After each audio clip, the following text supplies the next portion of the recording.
Have you ever caught yourself spiraling in thoughts you know aren't helping, but you just can't stop? You replay past mistakes. You obsess over what went wrong. You anticipate failure before anything even begins. You judge yourself with a level of harshness you would never use on someone else, and yet, you keep doing it, over and over again. This isn't because you're weak or incapable. It's because whether you realize it or not, you may have become addicted to negative thinking. Yes, addicted. And like all addictions, it starts quietly, becomes habitual, and then slowly rewires how you experience the world. But the good news? If something can be learned, it can also be unlearned. Let's dive deeper. 1. Why are you addicted to negative thinking? First, we need to understand one crucial truth. Your brain isn't broken. It's just doing what it was designed to do. Humans evolved to notice threats, to anticipate danger. Back in ancient times, that meant being alert to predators, storms, and rival tribes. A person who overlooked danger was less likely to survive. So our brains developed a negativity bias, the tendency to register and hold on to negative events more deeply than positive ones. Fast forward to modern life. Our threats have changed. Now, it's the job interview you didn't get, the person who ghosted you, the post that didn't get likes, the one thing you said that you wish you hadn't. But your brain reacts to these with the same intensity as if your life were at risk. It holds onto them. Repeat them. Play them like broken records in your head. And the more you think a thought, the more the brain reinforces that neural pathway. Like walking the same trail over and over again until it becomes a well-trodden path. So over time, negativity doesn't just visit, it becomes your default. There's another layer to this. For many people, negative thinking becomes a form of protection. If I expect the worst, I won't be disappointed. If I criticize myself first, others won't hurt me as much. It's a defense mechanism, and in some twisted way, it feels safe, familiar, comfortable, even if it's painful, and in some cases, it's also self-punishment.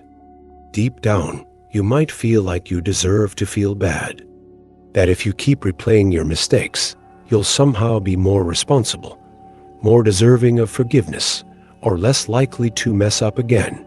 But here's the truth. Shame never creates growth. It only creates more pain. 2. How do you break free from it? First, let's be clear. This is not about just be positive. The kind of toxic positivity doesn't work. You don't escape darkness by pretending it isn't there. You do it by learning how to walk through it with your eyes open. So, what do you do? Step 1. Awareness. You can't change what you don't notice. Begin by observing your thoughts. When a negative spiral starts, pause and ask, what exactly am I thinking right now? Is this thought true or just a story I've told myself? Where did this belief come from? When you create space between you and your thoughts, you begin to reclaim your power. You're not your thoughts. You are the observer of them. And the observer gets to choose. Step 2. Write it down. The mind is a chaotic place. But when you write your thoughts on paper, they become visible, tangible. You can read them, question them, challenge them. Sometimes you'll realize that the belief that's been running your life doesn't even make sense. Writing doesn't fix everything, but it opens the door to clarity. And from clarity comes healing. Step 3. Shift your focus intentionally. This doesn't mean ignoring what's wrong. It means also acknowledging what's right.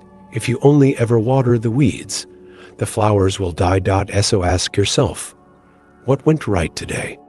What am I grateful for, even if it's small? What is one thing I did well, even if no one noticed? This doesn't erase the negative. It simply reminds your brain that there's more to the story. Step 4. Create intentional moments of calm and joy. Negativity thrives in chaos. So disrupt the cycle. Do something small every day that reconnects you with yourself. A 5-minute walk without your phone. A slow cup of tea where you do nothing but sip and breathe. A moment before bed to say one kind thing to yourself. These aren't grand gestures, but they retrain your nervous system. They say, I don't need to live in constant self-criticism anymore. Over time, your default mode will begin to change. 3. You are not broken. You're becoming. Negative thoughts will still visit you, but they don't have to move in and live with you. And here's the truth that might be the hardest to accept. You're allowed to feel peace, even if you've made mistakes, even if you've failed, even if you haven't reached where you want to be. You don't have to earn worthiness by suffering. You don't have to prove anything to deserve rest. You are not your trauma. You are not your lowest moments. You are not the thoughts you had when you were scared, tired, or hurting. You are the one who's still here, still trying, still learning, and every time you choose to notice, to reflect, to soften toward yourself, you are rewriting the story. You are choosing freedom over fear, compassion over control, healing over punishment. If you're stuck in a cycle of negative thinking right now, it's okay. You don't have to figure it all out today. You don't have to become better overnight. All you need to do is begin. One moment of awareness, one breath of self-kindness, one honest sentence on a piece of paper. And that might be the first step out of the prison your mind built for you toward the version of yourself that's been waiting all along to be set free. 3. The cost of carrying what you were meant to let go. There is a quiet cost to holding on to every failure. It doesn't scream. It doesn't make itself obvious. It shows up in subtle, aching ways, in the way you second-guess yourself before every new beginning. In the way you talk yourself out of opportunities because you've convinced yourself you're not ready, not good enough, not deserving. It lingers in the way you dismiss compliments with a nervous laugh or a quick deflection. Because deep down, there's a part of you that still believes your worth is conditional. It hides in the way you shrink, dim your light, keep yourself small, not because you want to, but because somewhere along the way, you confused being unseen with being safe. You mistook silence for peace and hiding for healing. And the weight of all those unspoken stories, the ones where you failed, where you're hurt, where you made the wrong choice, they pile up quietly until you no longer recognize yourself beneath them. Negative thinking doesn't just hurt in the moment. It rewires how you see yourself. It plants seeds of doubt so deep that eventually they grow into walls. And those walls don't just keep out disappointment, they also keep out joy. And the weight of all those unspoken stories, the ones where you failed, where you're hurt, where you made the wrong choice, they pile up quietly until you no longer recognize yourself beneath them. Negative thinking doesn't just hurt in the moment. It rewires how you see yourself. It plants seeds of doubt so deep that eventually they grow into walls. And those walls don't just keep out disappointment, they also keep out joy. But what if that story your mind keeps replaying isn't fact? What if it's just that, a story, a memory, a lens, not the truth, not a prophecy, not who you really are, because you are not your past, you are not the pain that happened to you, no matter how much it shaped you. You are not the worst thing you've done, no matter how much it haunts you. You are not the person who made that mistake. Not in the way you think. You are the one who lived through it, the one who carried it, the one who survived. And survival, though noble and strong, is not your destination. It was just your first chapter. So ask yourself, gently and honestly, is this belief I'm carrying still helping me? Or is it just familiar? Because sometimes the reason we don't fully heal is because we're still loyal to the version of ourselves who needed that pain to survive. We hold on to shame because it once protected us from trying again and getting hurt. We cling to guilt because it gives us a sense of control in a world that feels unpredictable. We stay small because small once felt safe, but survival is not the goal anymore. Living is. Living means stepping into your life with both hands open, even if they're shaking. A T means daring to rewrite the stories you've told yourself about who you are and what you're capable of. A T means choosing softness after all the hardness, hope after disappointment, and self-compassion after years of self-blame. A T means recognizing that healing isn't about forgetting the pain, it's about learning to see yourself as more than it. 4. What happens when you start to letting go of negative thinking doesn't always look like a breakthrough moment. It's not always some grand revelation where the clouds part and you suddenly become a different person.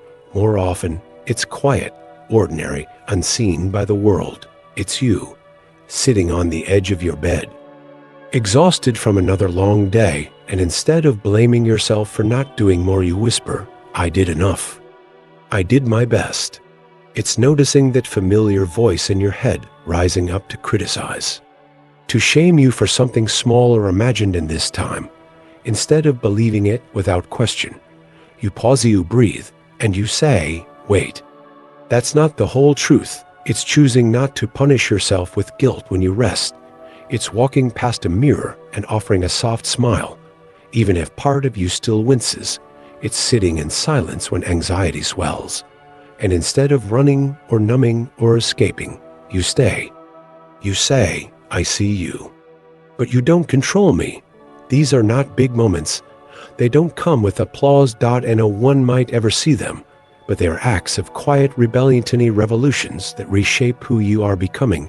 Every time you choose gentleness over judgment, every time you speak to yourself with kindness instead of cruelty, every time you decide that you're worthy of love without conditions, you plant a seed. And healing is just that, a series of small, brave choices no one sees.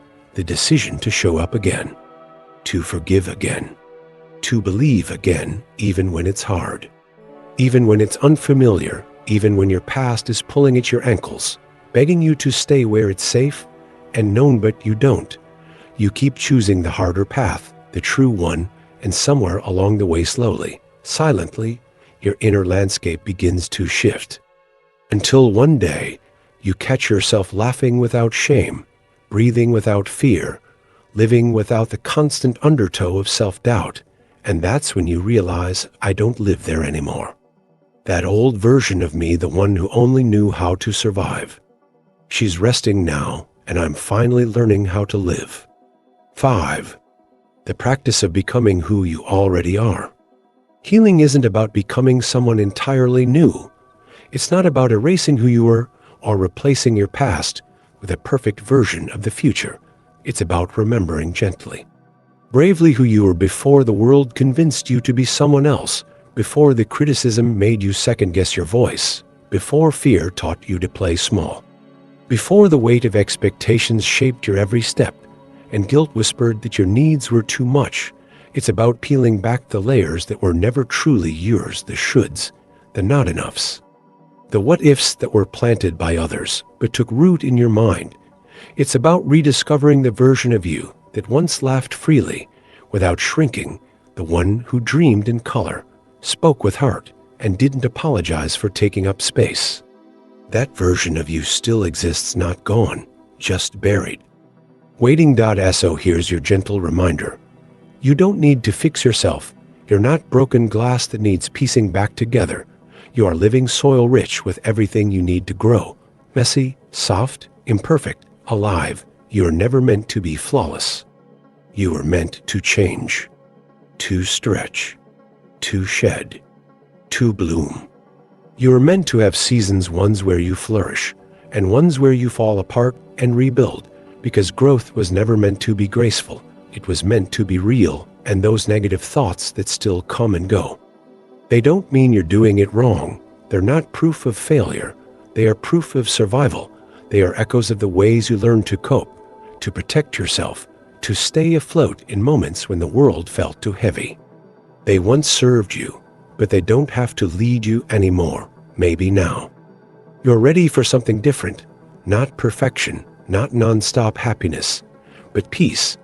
The kind of peace that doesn't come from having everything figured out, but from finally allowing yourself to rest in the unknown without shame. Peace comes when you can whisper to yourself, "I'm doing the best I can, and that is enough." Peace comes when you realize that softness is strength, that hope is rebellion. Choosing kindness toward yourself, even in the middle of the mess, is one of the bravest things you can do. You don't have to have all the answers. You don't have to rush. You're healing. You just have to begin again, and again, as many times as it takes. Because every time you choose to try, no matter how small the step, you are becoming more of who you truly are, not someone new, but someone is finally free. So if today feels heavy, if you're doubting your progress, your worth, your direction, pause. Breathe. And remember this: healing is not linear, and neither are you. You are not on anyone else's schedule. You are not late to your life. You are right on time for the version of yourself that's unfolding now. The one who is softer, wiser, stronger, not because life has been easy, but because you've chosen to keep showing up anyway. Keep beginning. Keep believing. And most of all, keep becoming. Because the most important journey you'll ever take is the one back home to yourself. Thank you for watching. Don't forget to like, share, and subscribe.